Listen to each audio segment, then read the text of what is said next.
This story happened when I was in college. I was a graduate student living on campus about an hour away from my parents' house. When the week of Thanksgiving came, I went home after classes on Monday. We had the whole rest of the week off, so I would be staying at my parents' house for a little while. When I got back home, the second day, during the night, I was sleeping in my bedroom when I was awoken. Now, my bedroom is on the first floor, and it's on the front side of the house. It was the middle of the night, and I thought that I heard the sound of a knocking on my window. It was really creepy. I sat up in bed and looked over to the window. There was a curtain covering it, so I couldn't really see anything. I did not hear the knocking again, so I got up, walked over to the window, and looked out of it. When I looked around the yard, everything seemed fine, and I didn't notice anything. I still didn't know what made the sound, though. I went back to my bed and sat down, still looking in the direction of the window. That's when I saw something move past the window only for a brief second. I couldn't see any details because I really just saw the shadow from the other side of the curtains, but somebody had definitely walked past outside. I got up again, ran over to the window, and looked out. Whoever it was gone again. I glanced all around the yard of what I could see, but I never saw anything at all. I went back to my bed again and sat back down and didn't see anything for the next few minutes. I didn't know exactly what was going on. After it seemed like things were back to normal, I tried to go back to sleep again. I laid down and closed my eyes. A few minutes later, when I was starting to fall asleep, I heard knocking again on the window. There was no mistaking it. I sat up and saw that somebody was right outside. I couldn't tell who they were because my curtains were still closed. I could just see like a silhouette of their figure. It looked to be a man. Then I heard what sounded like a faint laughter coming from the other side of the window. It was really creepy. I turned on all of the lights to my bedroom and then saw the guy finally moving away. He left my sight, and when I got to the window, he was gone again. Somebody was definitely messing with me, but I didn't know who or why. I stayed up for quite a while before finally was able to go back to sleep. The next day, I told my parents about it. We were unsure of what could be done. There were no signs of an attempted break-in. I couldn't even give a description of the man. We just hoped that it wouldn't happen again. The next day went by as normal, but that night I stayed up late watching TV in the living room with my parents. It was a little bit after midnight when we all heard a noise coming from the other room. We all got up at once and went over to a window. From there, though, we couldn't see anything. We heard the noise again. Now it was more clear that somebody was hitting my bedroom window. We called the police and then moved as far to the other side of the house as we could. We heard another noise. After that, things were quiet for a while. The police arrived really fast, though. When they got there, they found a man hiding in our backyard. None of us knew who he was. The guy had been trying to break into our house through my bedroom window. The window hadn't even broke, though, but there were some marks on it. I'm really glad that he didn't get in. I'm also really glad that I was not in my bedroom at the time, but with my parents in the living room. It had to be the same guy who had been there the night before. Since this happened, every year when I go back to my parents for Thanksgiving, we joke around about it. At the time, it wasn't so funny though, and I'm really glad that everyone is okay.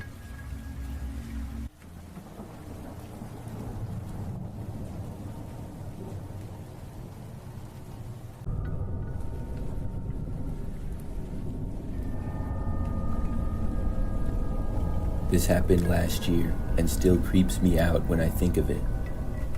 So I was at home one night by myself. I was just in my bedroom scrolling through my phone. All of a sudden, I saw this Snapchat notification from a name that I did not recognize. I was curious, so I went to Snapchat and opened the snap to see. It was a selfie of what appeared to be a man. However, this photo was taken extremely close to his face, and he also appeared to be in a very dark room. I could barely see his face at all, and didn't recognize it to be anybody that I knew. The picture honestly looked very creepy. There was no words with the picture, and that was it. I guess at some point, I must have become friends with this guy. I didn't know when though. I had Snapchat for probably 10 years. I did not send a picture back, but instead typed a message for the guy, asking who he was. Then he sent another photo. When I opened it, I saw that it was much like the one before. It was honestly so creepy. I wish I would have screenshotted it, but I didn't. I had thought that maybe the person sent a picture like this by mistake, but after the second one, I realized that it was not. I asked again who it was. The person's response, though, really shocked me.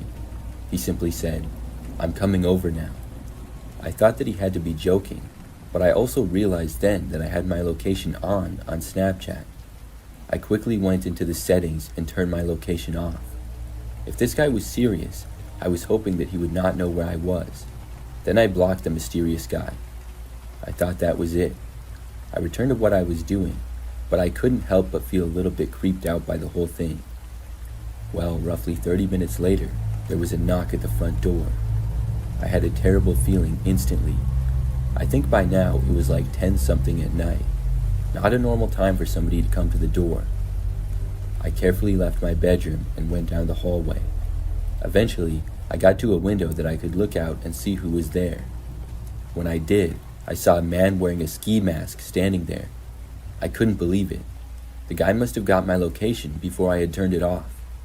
I watched him knock on the door again. Then he started to look around. When he did, I quickly moved back and away from the window. I heard the guy walk off the step, but did not know where he was going to. The next thing I knew, I heard him right outside one of the main windows. I ran back into my bedroom and then called the police. I locked my bedroom door and covered my window. Then I just waited. I did not hear anything during this time. I wasn't sure what was going on, if he was trying to break in or maybe if he left. About 10 minutes later is when the cops arrived. They came to the front door and I told them about what happened.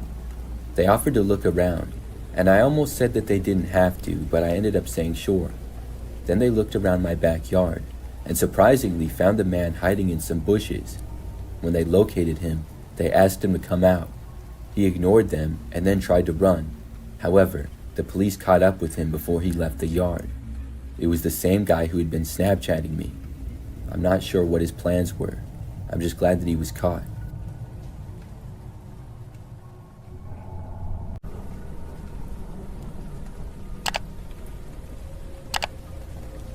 A few years ago, I stayed at an Airbnb for the first and last time in my life. A small group of friends and I were on vacation, and we found an Airbnb for cheap, which still looked nice. It was nice because we didn't need to have any interaction with the host, since it was just a lockbox on the door with the key. The host had texted us the combination to get the key from the box, and we were able to let ourselves inside.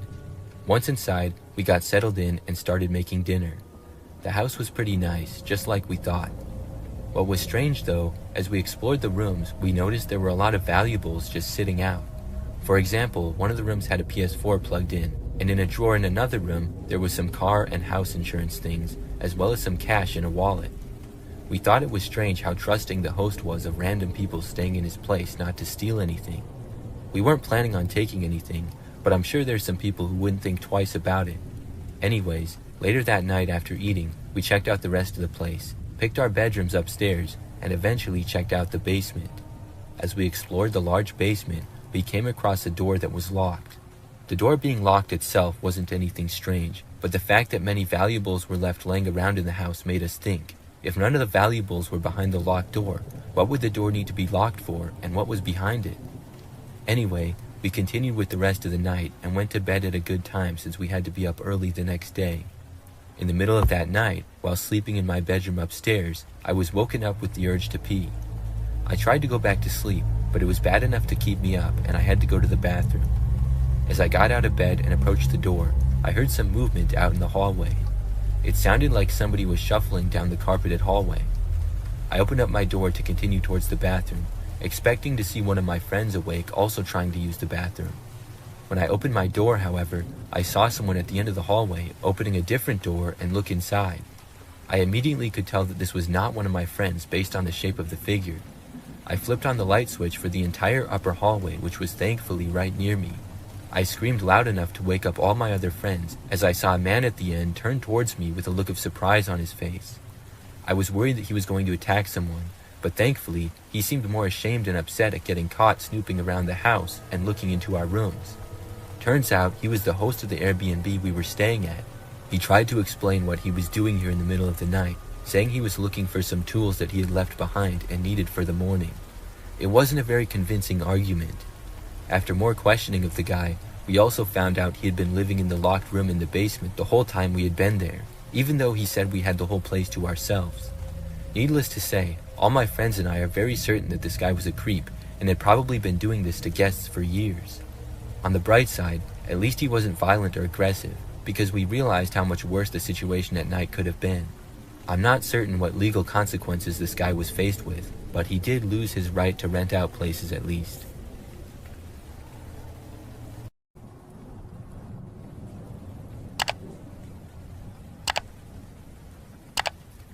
The house my husband and I have lived in for a while now has an Airbnb next door as neighbors. It has been operating for close to a year now as an Airbnb. My husband and I often noticed the guests coming and going. Most of them would stay to themselves, and a few would talk to us, but they were all nice people. However, one night in late September, we encountered some creepy guests who were staying at the Airbnb. It was a warm evening, and we were settling down to watch a movie when I noticed movement outside. I glanced out the window and saw a younger-looking couple in the Airbnb's backyard. They seemed to be setting up something odd with candles and laying other things down on the ground. I showed my husband, and we both agreed that it was strange. Our best guess was they were setting up some sort of ritual. However weird it was, everyone has their own unique hobbies, and who were we to judge what they wanted to do with their time at the Airbnb? We watched them for a while, unable to tear our eyes away.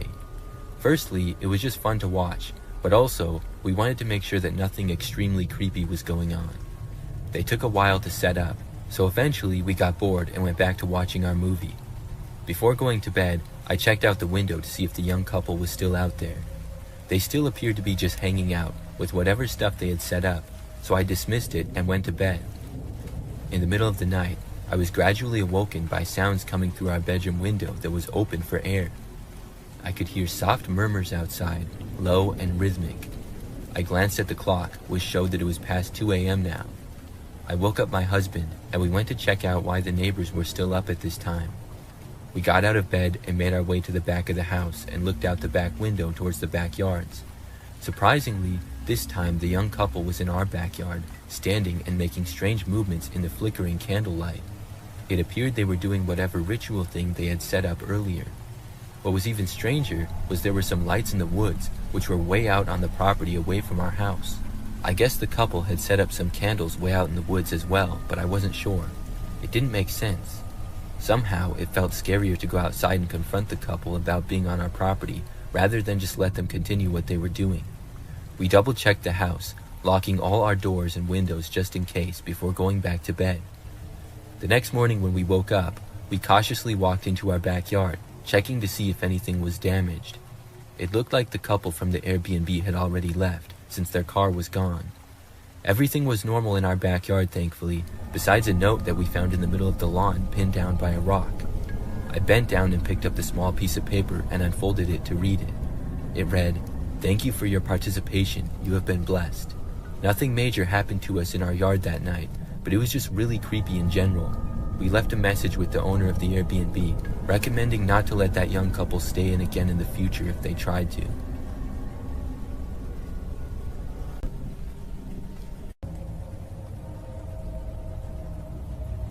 It was a Friday night, and my friends and I decided to hang out at the park. We were bored, and the night felt perfect for some fresh air. Around 10 p.m., we heard a car approaching. It was slow, the headlights cutting through the darkness. At first, we didn't think much of it, but then we noticed it was moving towards us. As it got closer, we could see that it was an old beat-up sedan with the windows tinted, so we couldn't see who was inside. "Probably just somebody passing through," I said, trying to shrug it off. But as soon as it got closer, the car stopped right in front of us. We looked at each other, unsure of what to do. The engine idled, and the driver's side window rolled down. Staring out the window that had just been rolled down was a clown, complete with a painted face and wild hair. He had a wide grin that looked more unsettling than friendly. "What's up, kids?" he shouted, his voice high-pitched, and he asked us if we needed a ride. We all exchanged nervous glances. Nobody said anything, and we just hoped that he would drive away.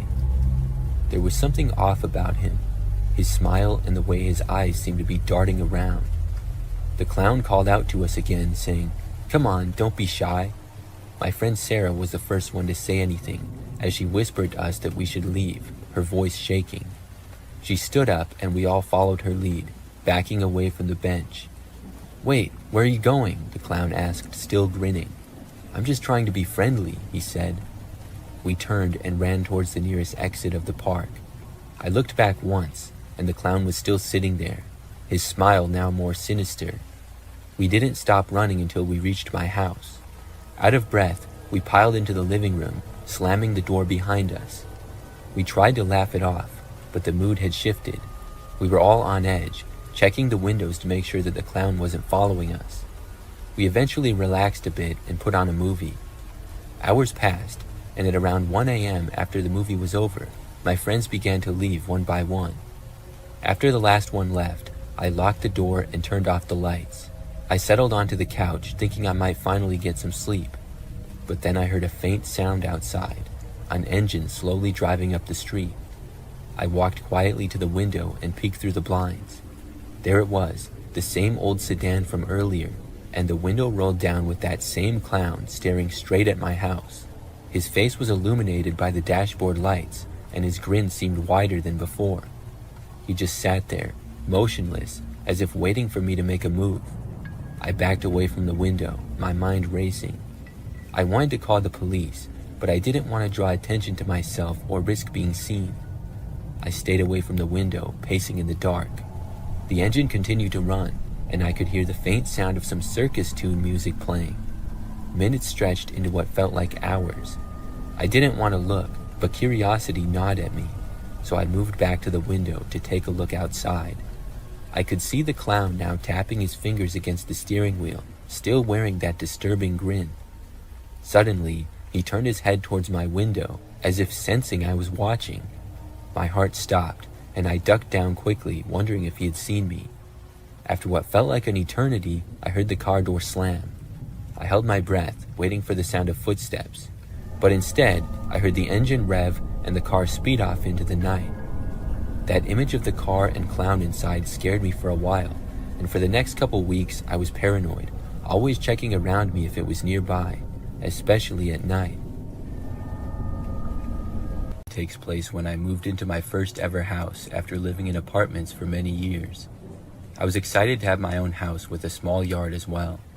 The house was not the nicest one ever, but it was decent. The neighborhood was pretty typical. There were a bunch of houses on both sides of a quiet street with fairly small yards. After moving in, I was working on unpacking everything one day, and I got a knock at the front door. I went over and saw a woman standing on my front step. I answered the door to her, and she said that she saw that I had just moved in. She had a box of cookies and gave them to me as a welcome gift. I thought that it was really nice of her, and I told her thanks. We talked for a short time, and she told me that she was my neighbor and lived down the street. Then she left, and I went back inside. I remember that a few days later she showed up at my house again. This time, the woman asked me if she could borrow a screwdriver and said that she didn't have one. I did, so I went and got it and gave it to her. We chatted for a very short time about basic stuff, and then she left. I remember when she was walking away though, I was expecting her to live maybe next door or right across the street. But I saw her turn and walk down the street, and then go so far down that she went out of my sight. I didn't even see what house she went in. I still assumed her to live on the street, but I was kind of surprised that she didn't live closer. So the next day she brought the screwdriver back. When she did, I asked her where she lived exactly. She just told me that she lived down the street, not too far. I remember asking which house, and she just kind of pointed and said you couldn't quite see it from here. So a short time later, she left again. I watched her walk away, and I even walked a little farther out to see where she was going. Well, she literally walked to the very end of the street, and then left the block going to another street and went out of my sight. I was very confused. Why did she keep coming to my house? And how would she even know that I moved in if she didn't even live on my street? So I remember that one of the days after that, I was mowing my lawn. It was a weekend, so my next door neighbor happened to be mowing his lawn as well. We both finished at around the same time and met each other. We got to talking a little bit, and he said that he had been living in the neighborhood for over 20 years. I mentioned the lady to him, and I asked him who exactly she was. And after I described her in the best detail that I could to the guy, he said he had no idea who I was talking about. He thought that the situation seemed strange. So for a few days after that, I didn't see the woman or anything. But then, one day, I had work in the city. I worked in a pretty typical office building downtown. So the really weird part is that after work, I was walking down the street to get to my car. I saw this car parked on the side of the road amongst many others. But I saw a woman behind the wheel of one of them who appeared to be the same woman who was my neighbor. She was sort of far away. She appeared to look at me for a second and then look away. And when she was looking away, I didn't have a good view of her at all. I kept going and I soon made it to my car. I was not at all 100% sure that this was the same woman, but it sure looked a lot like her, and I tried to tell myself that I was just being paranoid. Well, I saw her again several nights later. It was pretty late at night, and I was staying up much later than usual. I remember that I was watching this one movie that was on TV. So when it was over and I was finally going to bed, I happened to walk past the living room window in the front side of the house. As I did, I saw someone walking on the sidewalk out front. It was a woman, and it was strange for anybody to be out this late. But when I looked closer, I saw that it was the same woman who I kept seeing. I was so confused by this that I was just standing there staring at her. She then turned and looked at me. When she saw me, even from far away, I saw a surprised look come over her face. Then she started walking off rather quickly. I actually went over to my front door and opened it up.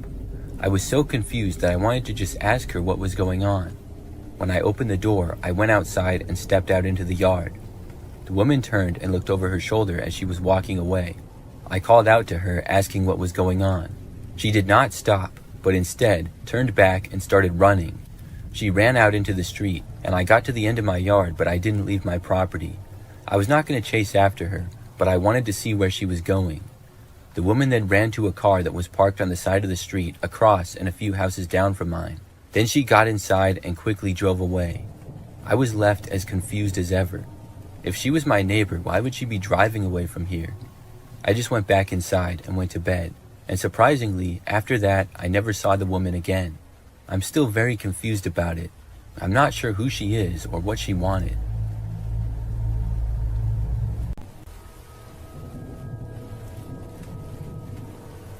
Several years ago, I moved into a new apartment. This one was nicer than the previous apartment that I had been living in, and I was excited to live there. I got a one-bedroom place on the first floor of the building in an apartment complex that had a few different buildings. So after moving in, within probably 2 weeks of living there, I remember that I got this strange text message. I did not know who it was from because I didn't recognize the number. The text just said hi, and I ignored it, assuming it to be a wrong number or something. Several days later, though, I got another text.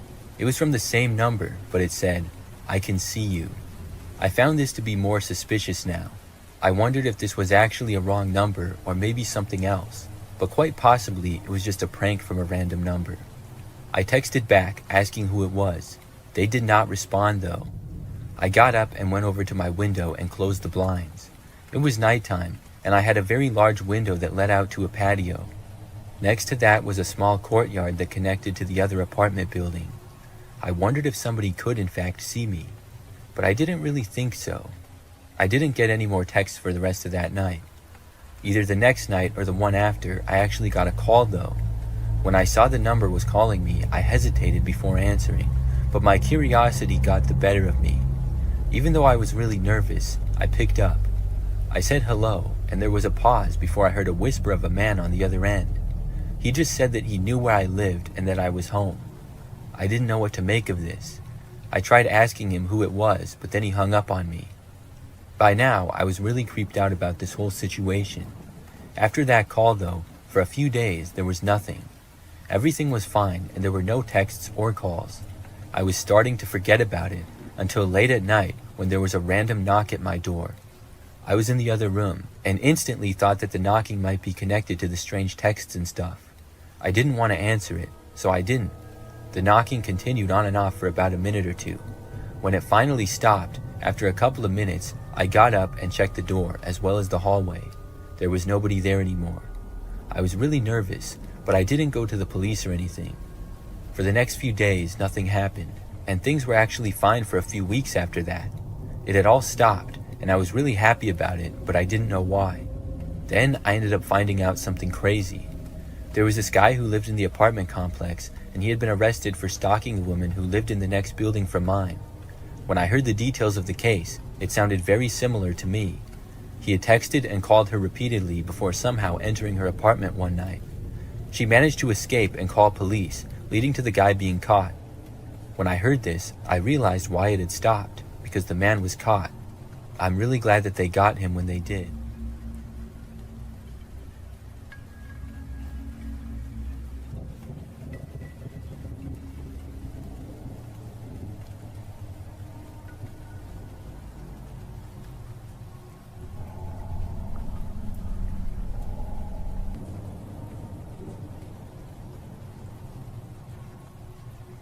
This is the story of the time that I got a job from Craigslist.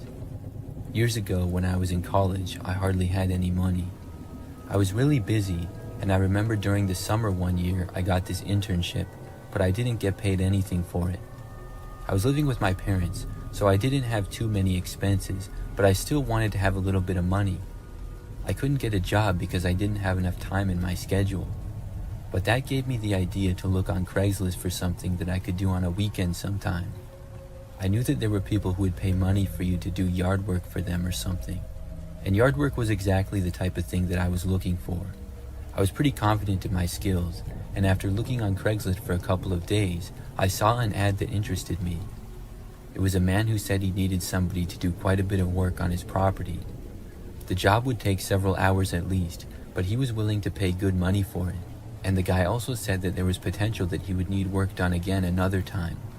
The ad did not have a specific day, but said to contact him for more information. So I reached out, and pretty quickly I got a response. We arranged a meeting of basically a job interview at a local restaurant. The man's name was Robert, and he seemed to be a nice guy. He said that he owned several houses in the general area. Some he was fixing up to sell, and others to rent. He recently bought a house that needed a lot of yard work done to the property. He said that if I wanted, he might need me for another property in the future as well. The man asked me what day I would be available to work, and I told him. So he gave me the address of the house and said that I could have the job. When the date we agreed on several days later came, I drove to the house and got there when I was supposed to. Robert was not there, but he was at another one of his properties. He said that when I was almost done working to text him and he would come by and pay me. Then I started work. The property of the house was a little bit out there in the country. I was supposed to mow the grass, do some weeding, pick up all the tree branches and stuff in the yard, and then plant a bunch of these flowers that the guy had. The yard was pretty large in both the front and backyard, and at the end of the backyard was a large woods. I'm not sure if that was still his property or not, but I believe at least part of it was. It was definitely a lot of work, but I didn't mind it too much. About an hour in, when I was mowing the grass on the guy's riding mower, I saw something off. I was in the backyard and a good distance away from the house, but I saw what looked like a man staring at me from inside a window to the house. It really took me by surprise, because I was under the impression that the house was empty. I thought that maybe someone was renting the place or something like that. As I kept mowing, I looked over a few more times. When I got a little closer, the man suddenly moved away from the window. I didn't get a good look at him, but later on, I remember that I was mowing in the front and I saw him again. He was once more staring in my direction. When we made eye contact, he didn't move away this time. Instead, he continued to stare at me. I had to look away because it was really weird. I tried to just ignore it though. Soon I finished with the lawn and then went on to the gardening. Once more though, as I was doing this, I noticed the guy staring at me. Not too long after that time, I remember that I got a call from the owner of the house. He was just asking me how things were going and said that he would come by in a little bit. I said that it was going good, but then I decided to ask him if somebody was renting the house. The man said no, the house was currently vacant. I told him how there was a guy inside that kept staring at me. The man told me that he was going to call the police, and he was also going to come over as soon as he could. He recommended that I go to my car and wait in there until the police arrive. I took his advice, and I stopped working and went to my car. I was parked on the side of the street out front, and I kept looking to the windows but no longer saw the man. About 10 minutes later, the police arrived, followed by the homeowner about 2 minutes after that. He opened up the house for the police, and they went inside. About 10 minutes later, they came out and said that the place was empty. The man must have left. I was very confused because I hadn't seen him leave, so it had to be out the back. Robert went inside and said that he saw evidence that somebody else had been there. I didn't go in the house, so I don't know if something was stolen or what, but I was glad that he didn't think I was crazy or making it up. The police looked around the front and backyard briefly and then left. Before Robert left, though, he said that he trusted that I would finish and he paid me. I was in fact going to finish, so I stayed there and I continued gardening. I was almost done, and it took me only like 20 or 30 more minutes to finish. When I was done, I was taking the weeds and tossing them in the woods like I was supposed to. As I approached the entrance of the woods, I saw the man again. He was standing pretty deep in the woods, partly behind a tree. I'm not sure if he knew that I saw him or not. I tried to play it off and I calmly walked away. I was really glad that I was done with work. I quickly went to my car and then left. I called Robert and told him that the guy was back. After that, I went home. I'm not sure who that guy was or how he got into the house, but that was a really creepy experience.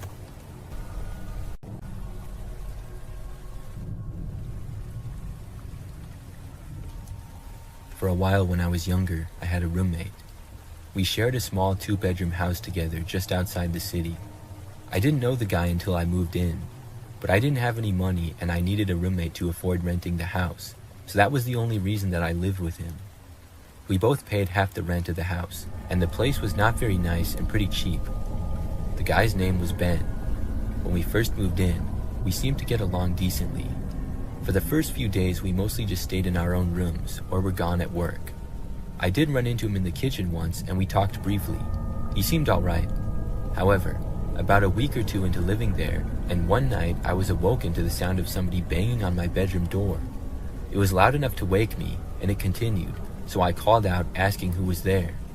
I figured that it had to be Ben, because who else would be in our house? The knocking stopped at that point, but nobody responded to me. So I got up and I walked over to the door, but when I opened it, nobody was there. I looked down the hallway and Ben's door was shut. I figured he had done it, but I didn't know why. Maybe it was a prank. He just didn't seem like the type of guy to pull that kind of a prank though. I went back to bed at that point. When I got up, Ben had already left for his job, and I forgot to talk to him about it anyways. But the next night, basically the same thing happened again. I once more was awoken in the wee hours of the morning to a banging on my bedroom door. This time I was more frustrated, and I called out, "What?"